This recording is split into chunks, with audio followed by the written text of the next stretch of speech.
Halo teman-teman, salam sehat selalu untuk kita semua, salam sejahtera. Kembali dengan saya Bung Ropan dan saya harus mengupload ini cepat-cepat karena baru selesai pertandingan di Parepare, tepatnya di Stadion Gelora B.J. Habibie. Juku Eja PSM Makassar meraih kemenangan kedua mereka pada awal musim ini di Liga 1 BRI setelah mengalahkan tim yang kuat, ya, yang tim yang sebelumnya belum pernah kalah, Persib Bandung yang bermain 3 kali imbang.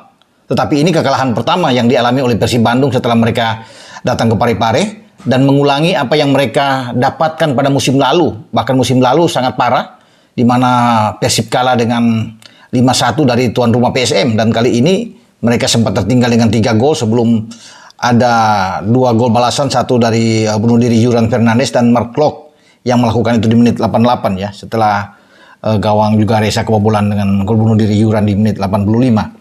Dan akhirnya skor 4-2 untuk PSM. Karena pemain pengganti mereka terakhir itu Harjito juga masuk dan bisa membuat gol. Jadi ada 2 pemain pengganti yang dimasukkan oleh Bernardo Tavares yang mencatatkan nama mereka di papan skor. Ya, setelah Ken Sonambu bisa membuat gol dan disusul oleh Victor Detan, akhirnya Everton bisa membuat gol setelah Tavares bisa menarik keluar Wilson Silva. Dan kemudian juga Ken Sonambu juga sempat ditarik keluar. Ya, ada Ananda Raihan yang masuk. Dan saya pikir apa yang dilakukan oleh Tavares sangat baik dalam hal pergantian, termasuk Harjito tentunya. Dengan 4-2 ini menumbuhkan motivasi yang tinggi bagi PSM untuk terus berada pada track yang benar. Setelah mengawali musim dengan kurang begitu bagus, bermain imbang dengan Persija, dan bahkan kalah di kandang dari Dewa United. Namun setelah menang melawan Persikabo, mereka berarti sudah 2 kali menang secara beruntun, ya, dengan kemenangan dari Persib Bandung. Jadi selamat buat Juku Eja karena mendapatkan poin maksimal, ya, 3 poin, mengangkat mereka sekarang ada di posisi kelima. Posisi di atas masih ditempati oleh Dewa United dengan 10 poin dan Barito yang ada di posisi bukan Barito, ya sorry, ini Persita Tangerang. Karena Persita itu menang melawan Persija. Ya, sebentar saya akan ulas pertandingan yang berlangsung di markas Persita. Tapi sekarang dengan PSM dulu. PSM ada di posisi kelima dengan 7 poin. Ya, karena mereka udah menang 2 kali dan 1 kali imbang dan 1 kali kalah. Sebenarnya 7 poin ini sama juga. Ada PSIS Semarang juga bisa, ada Borneo dengan 7 poin. Tapi mungkin kalah dari selisih gol, tapi ada di posisi kelima. Sudah lebih bagus dari posisi ke-12 naik ke posisi kelima bagi PSM. Artinya mereka sedang berada dalam posisi yang bagus, baru 4 pertandingan. Ya, nanti di pekan kelima bagi William Pluim dan kawan-kawan, mereka akan bertarung dengan tim yang berada di peringkat paling bawah, Bayangkara. Karena Bayangkara mengalami kekalahan juga, ya, bagaimana mereka takluk dari Persikabo, bahkan di kandang mereka dengan 1-3 dan ini menjadi kekalahan keempat bagi Bayangkara. Ya, Bayangkara 4 kali pertandingan mereka sudah 4 kali kalah dan berada di dasar klasemen. Dan Persikabo mencatatkan kemenangan pertama karena sebelumnya kan mereka disikat oleh PSM Makassar dengan di kandang mereka dengan 0-1 dan sebelumnya mereka kalah dari Rans. Tapi mereka bisa menahan Persija bermain imbang. Cukup bagus saya pikir ketika mereka bisa menang di Stadion Patriot Candrabaga atas Bayangkara, dan tentunya bagi Persikabo mereka akan lebih bersemangat lagi dengan kemenangan ini. Nah, kita balik dengan PSM. PSM saya bilang akan menghadapi Bayangkara. Walaupun mereka harus tandang, saya kira mereka bisa menang dengan 2 kemenangan berturut-turut. Bagi Tavares, mereka diuntungkan dengan jadwal karena berhadapan dengan tim yang ada di posisi bawah seperti Bayangkara, namun tidak boleh menganggap remeh. Tetap harus fokus bagi PSM, ya, karena bisa aja terjadi kejutan dalam sepak bola. Nah, bagi Persib Bandung memang sangat disayangkan dengan kekalahan pertama ini.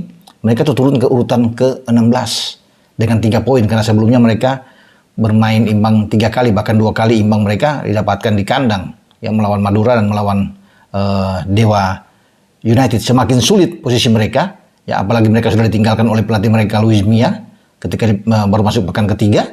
Tanpa pelatih, ya, Sunaria yang menangani ketika ada di Parepare. Jadi mereka posisi sulit sambil menunggu siapa pelatih yang akan diambil oleh manajemen Persib Bandung. Tentunya ya Persib Bandung masih harus bisa menatap laga kelima. Tapi laga kelima mereka keluar tandang juga kalau nggak salah. Mereka bermain lawan Persi Kediri, berbahaya juga. buat mereka. Persik kemarin juga sempat kalah dari Dewa, tapi saya kira Persik akan berusaha untuk bangkit ya, apalagi bermain di kandang, dan ini hati-hati bagi Persib Bandung. Ya, melawan PSM mereka tepat langsung bisa menempatkan Ciro di depan ya, dari Silva yang bermain, walaupun ada pergantian pemain juga yang dilakukan oleh Yayasun Arya, termasuk Esa Walian yang masuk, Robi Darwis di babak kedua. Namun saya pikir sulit bagi mereka ketika posisi mereka itu di babak pertama sudah tertinggal dengan 3 gol melawan PSM. Masih bersyukur bahwa ada 2 gol balasan yang diciptakan ya di menit-menit terakhir dengan gol bunuh diri Yuran dan juga dengan Mark Klok. Namun hasil ini tentunya sangat mengecewakan bagi fans Persib Bandung dan memuaskan bagi fans PSM Makassar. Tavares merasa gembira dengan hasil ini apapun itu, karena mereka bisa menang melawan tim yang bagus secara materi pemain seperti Persib Bandung.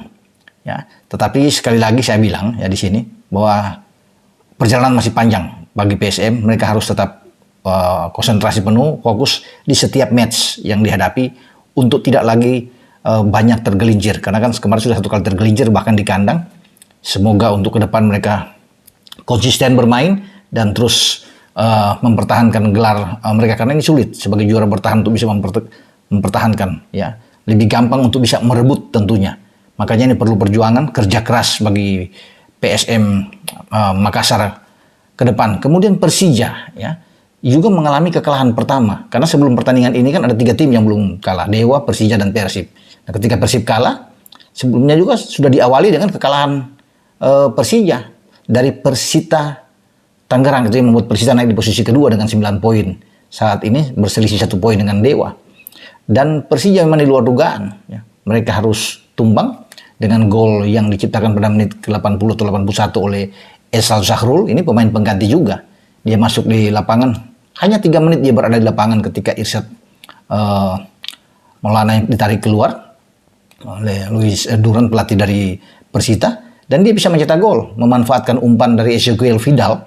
Dan ini gol semata wayang yang membuat Persita mendapatkan hasil positif di kandang mereka dengan 3 poin. Jadi saya pikir luar biasa buat Persita ketika mereka harus melejit masuk ke papan atas, meski ini baru pertandingan keempat buat mereka. Tapi karena mereka kalahkan adalah Persija ya, yang sekarang berarti baru tinggal 1 tim yang tidak terkalahkan, Dewa, setelah Persija kalah dan Persib Bandung kalah. Jadi ini merupakan suatu fenomena yang sangat bagus. Dewa yang tersiok-siok pada musim lalu sekarang berada di atas. Tapi ingat, sekali lagi saya bilang, ini kan baru 4 pekan. Masih banyak pertandingan ke depan. Ada 30 match secara menyeluruh di Liga 1 ini untuk diselesaikan. Semua bisa saja terjadi dalam perjalanan dari pekan ke pekan di Liga 1 ini. Jadi saya pikir suatu hasil yang positif dari PSM. Selamat buat PSM. Kalau kita bisa melihat dengan starting 11 yang dimainkan oleh Tavares seperti di belakang saya. Bagaimana dengan Reza di bawah Mister. Kemudian ada 2 Sayuri bermain di sisi flank. Ya, ada Safrudin Tahar dan Juran yang bermain di back tengah di belakang. Ya, bermain dengan 4-2-3-1, membiarkan Silva di depan Edison Silva sebelum diganti oleh Everton. 2 gelandang yang lebih dalam bertahan sebagai double pivot adalah Akbar dan Arvan. Dan Kenzo Nambo ada di depan dengan Victor Detan, pemain muda mereka, dan Kenzo. Nah, Victor Detan ini selalu ya ditempatkan sekarang 3 pertandingan terakhir itu selalu tampil sebagai pemain pertama dalam starting 11 yang ditampilkan oleh Breno Tavares. Ya, ini mungkin diberikan kesempatan jam bermain lebih banyak karena dia punya bakat yang luar biasa yang dilihat oleh Tavares. Bukan tidak mungkin dia bisa menjadi bintang, dan peluang untuk masuk di tim nasional sangat terbuka bagi Victor Detan, karena sebelumnya mereka punya pemain muda seperti Ananda Raihan kan. Kita tahu bersama juga ada 2 Sayuri sudah bisa ada di tim nasional, termasuk dengan penjaga gawang Reza. Kita tinggal tunggu nantinya siapa lagi pemain PSM yang akan dipanggil, masih terbuka. Akbar Tanjung, Arvan yang mungkin bisa dipanggil ke tim nasional di bawah STY atau di Indra Safri. Oke, dengan saya Bung Roban. Ciao.